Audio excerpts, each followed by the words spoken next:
Pertama ya tahun 2008 sampai 2013 awal mula saya bertani itu melihat situasi dan kondisi yang ada di Desa Tapos ini, karena untuk regenerasi pertanian sangat kurang sekali, maka saya memutuskan untuk sekolah pertanian.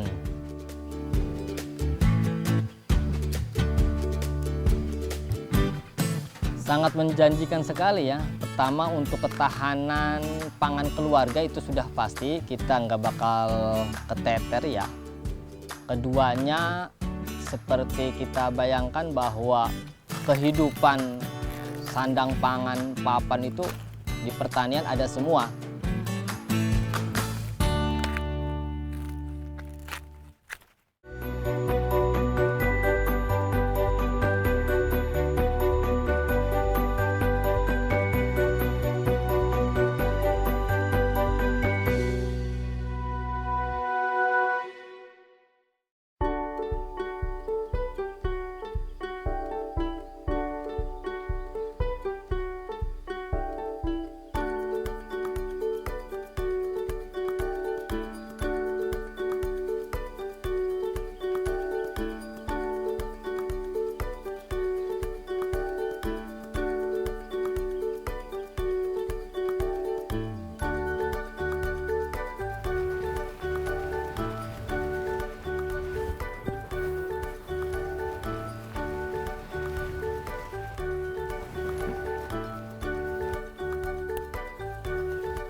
Sampai saiki ini kurang lebih 90 day. Jadi 90 hari ini. Sampai hari ini nih. Jadi ini siap panen mah sekitar 65 sampai 70 hari udah bisa dipanen. Kalau untuk perawatan terong tidak terlalu susah. Yang penting kita cek kondisi ketersediaan nutrisi yang ada di tanah ini gitu. Cara mengeceknya gimana? Ya kita salah satu aja, langsung tanaman seperti apa. Misalkan kita bagus, selama seminggu yaudah tanam semua. Cek manualnya seperti itu. Kalau hama sudah pasti ada. Pertama, hama yang ada di terong ini kutu kebul ya. Jadi di bawah ini nih banyak yang berterbangan tuh. Nah itu hamanya. Itu akan merusak jaringan ada di terong ini itu. Kemudian penyakitnya busuk batang, keduanya ini nih apa?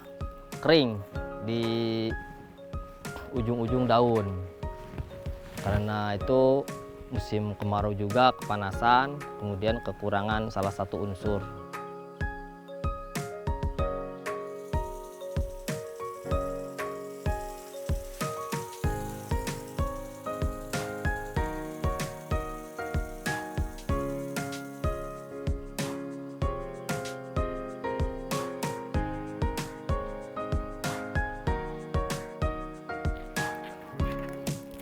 Ini 60 hari. Udah 60 hari sekitar. Untuk pengisian bulirnya ini kita 5 harian lagi supaya kuning pekat. Tapi ini udah bisa dipanen. Kalau jagung sangat mudah. Kalau untuk jagung itu lebih mudah daripada terong maupun cabai.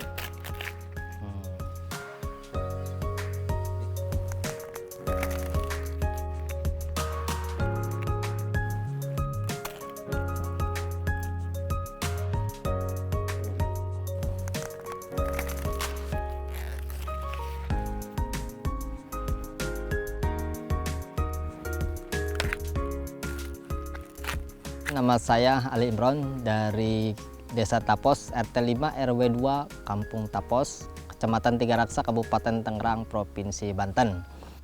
Pertama ya tahun 2008 sampai 2013 awal mula saya bertani itu melihat situasi dan kondisi yang ada di Desa Tapos ini, karena untuk regenerasi pertanian sangat kurang sekali, maka saya memutuskan untuk sekolah pertanian. Dan awal ini lahan di Desa Tapos ini ya, pertama yang lahan saya garap ini 1000 meter itu awal ditanamin pohon palem. Kurang lebih ada 1.200 meter persegi. Itu palem nggak ada hasilnya, kita garap, ditanamin sayur mayur. Karena kita membuat kelompok tani ya, nama kelompok taninya Sukamukti.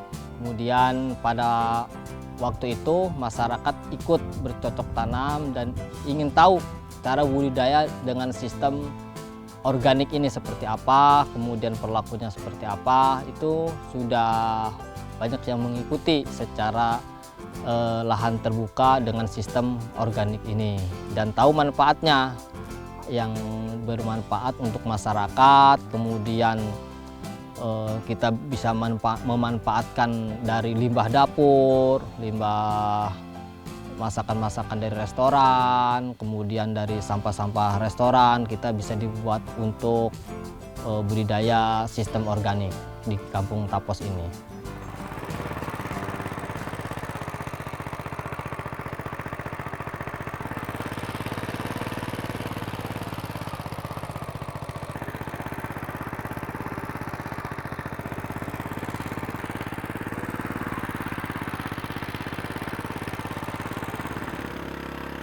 Kalau untuk kontur tanah ini disebutnya tanah lapisan atas ya, tanah berpasir, kemudian ada juga berbatu. Tapi ini sudah termasuk tanah jadilah, karena kita proses sudah 3 tahun menggunakan pupuk organik dari kotoran hewan. Prosesnya untuk menyuburkan tanah ini dan menghidupkan mikrofauna yang ada di dalam tanah ini lumayan susah juga ya, karena kita menghadapi proses dan menghidupkan bakteri yang ada di dalam tanah ini. Ya kurang lebih 3-4 tahun lah untuk menetralisir toksin yang ada di dalam tanah ini.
Yang pertama nambah income juga ya, karena di Desa Tapos ini kan banyak perumahan, juga banyak sekolah-sekolah TK, ya kita untuk perkenalan lah.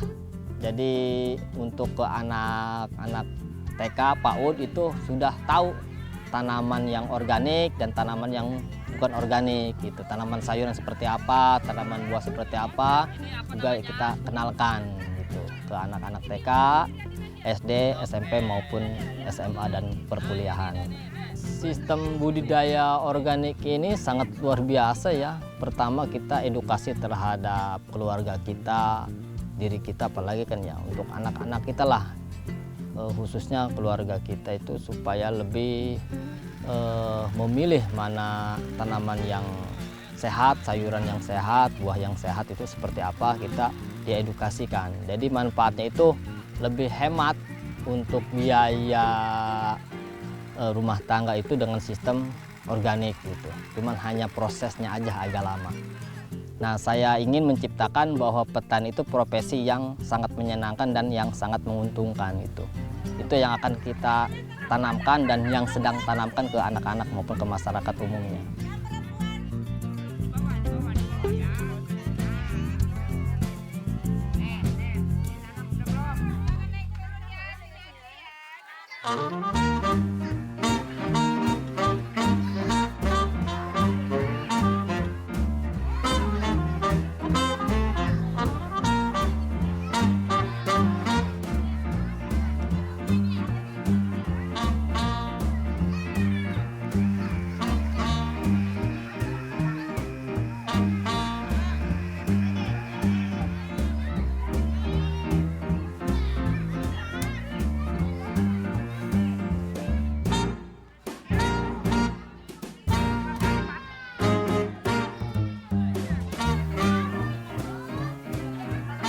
Harapan besarnya itu regenerasi untuk petani gitu selanjutnya. Sekarang kan petani krisis sekali ya.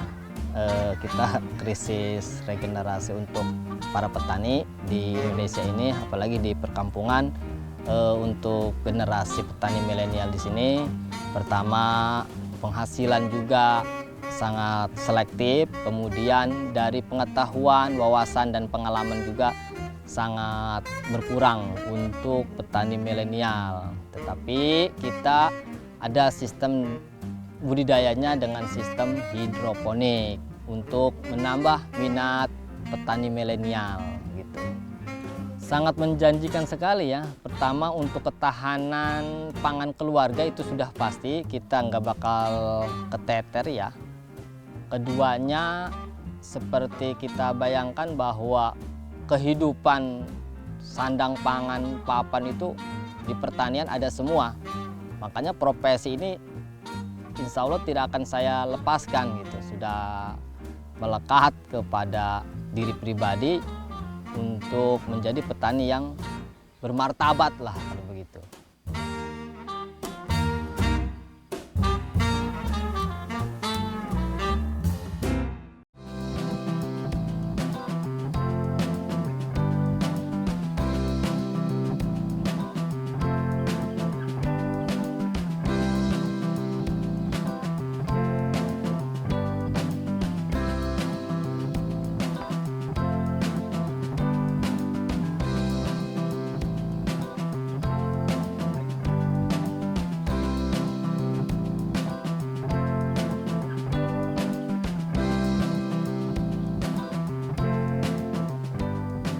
Cabai jenis cabai rawit ori 212 yang kita tanam, populasinya kurang lebih 1029 populasi.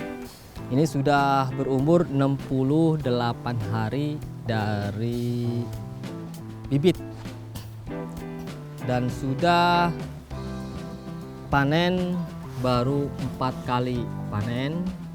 Setiap kali panen kita menghasilkan untuk panen perdana ya, kadang 500 buah, 300 buah, itu tergantung yang matangnya. Dan tidak kalah saing juga ini harga yang paling bagus untuk di pasaran. Harga cabai ini sangat di atas terus karena lumayan pedasnya ini yang belum tersaingi. Yang sekarang sering saya alami ini pertama kuning daun ya, keduanya itu kerdil daunnya.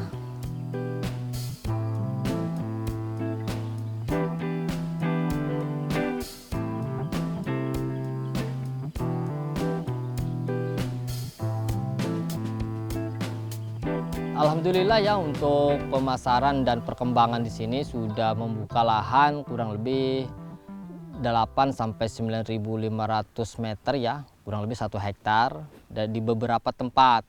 Dan kita banyak mitra juga. Untuk mengolah lahan secara organik kita perlu ilmu yang khusus ya. Perlu mempelajari karakteristik makhluk hidup juga harus tahu, kemudian karakteristik pupuk, obat, itu juga kita harus bisa. Karena kalau tanpa pengetahuan itu proses organik tidak akan tercapai gitu. Karena organik itu memerlukan proses yang lumayan ekstra gitu.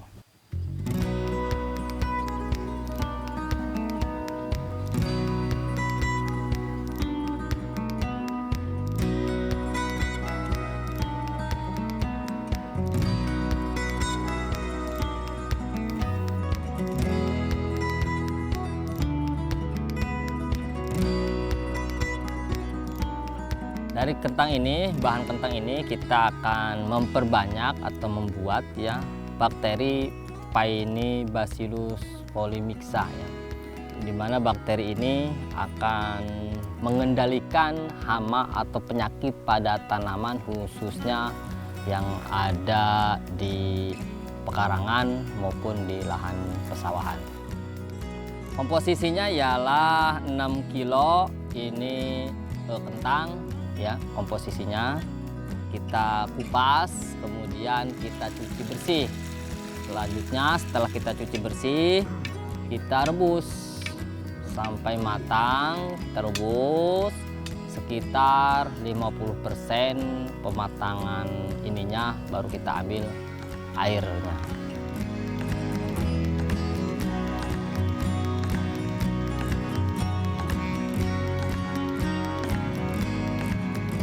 Sekarang lagi melakukan fermentasi menggunakan sistem pakai aerator. Maksud dan tujuan pakai aerator ini supaya bakteri yang di dalam ini supaya tetap mendapatkan oksigen. Ketika kita diperbanyak itu harus ada asupan oksigen dari luar. Jadi maksud pakai menggunakan aerator. Untuk masa fermentasi ini kurang lebih 14 hari sampai 18 hari sudah bisa diaplikasikan ke tanaman, ke media semai, ke pembenihan maupun biji-bijian. Selain ini untuk mempercepat pertumbuhan, juga bisa digunakan untuk penyeterilan lahan. Misalkan kita lahan yang sudah terkontaminasi pupuk kimia atau bahan kimia lainnya, bisa untuk disterilkan dengan menggunakan bakteri yang sudah kita buat.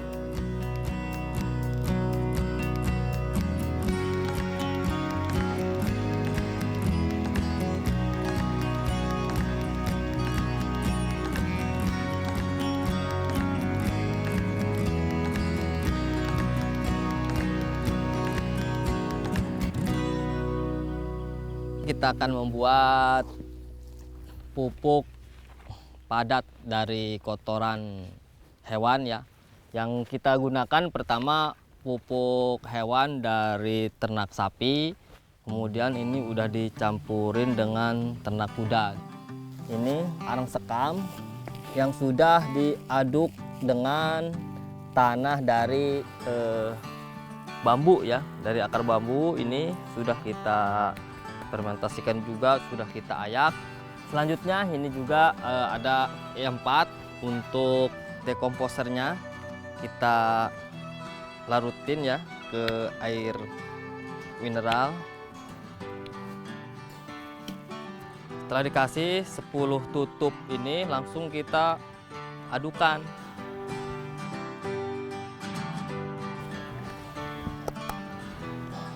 Ini telur ya, kita campur. Fungsinya buat apa katanya kan, ini buat penambah probiotiknya aja. Jadi si bakteri ini supaya lebih kuat.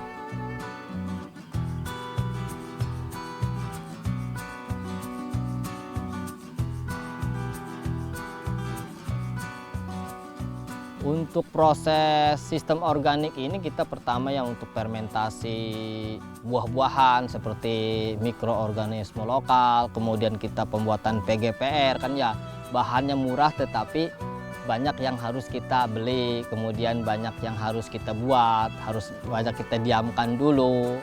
Jadi ini memuliakan makhluk hidup yang tidak terlihat lah, itu yang proses kita itu yang lumayan ekstra dan kesabaran yang sangat tinggi gitu.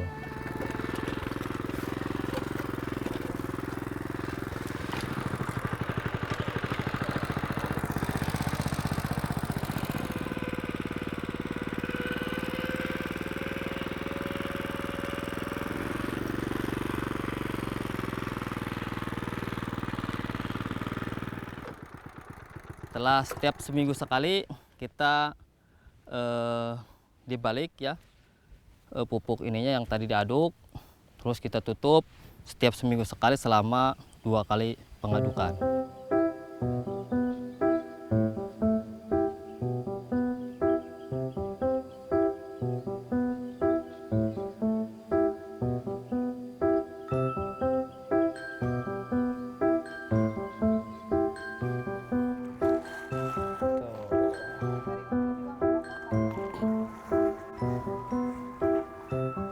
Komposisi untuk penyemaian ini ya, pertama kita menggunakan sekam bakar ya dari kuntan ya. Kalau bahasa OSK kuntan namanya itu kulit padi. Keduanya kita menggunakan tanah. Yang ketiganya menggunakan debu. Nah kayak begini nih.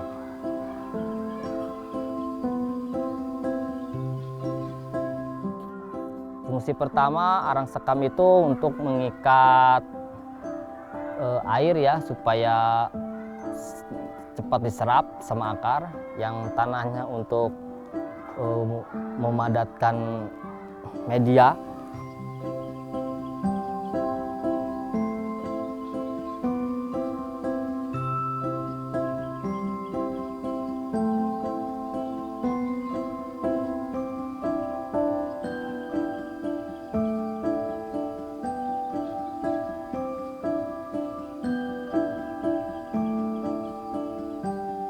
Kalau untuk minat sangat banyak sekali ya untuk minat, tetapi kalau untuk menjadi petani tulen untuk di bidang agribisnisnya masih selektif karena banyak petani-petani bukan keturunannya ya gitu. Jadi bukan seorang bapaknya seorang petani gitu, anaknya petani jarang gitu. Kecuali di kampung-kampung bapaknya petani, kemudian sawahnya banyak, baru jadi petani gitu. Untuk para petani harus lebih banyak belajar lagi, harus lebih sharing dan studi banding, harus banyak wawasan dan pengalaman lah untuk memenuhi pasar-pasar yang menggunakan sistem organik.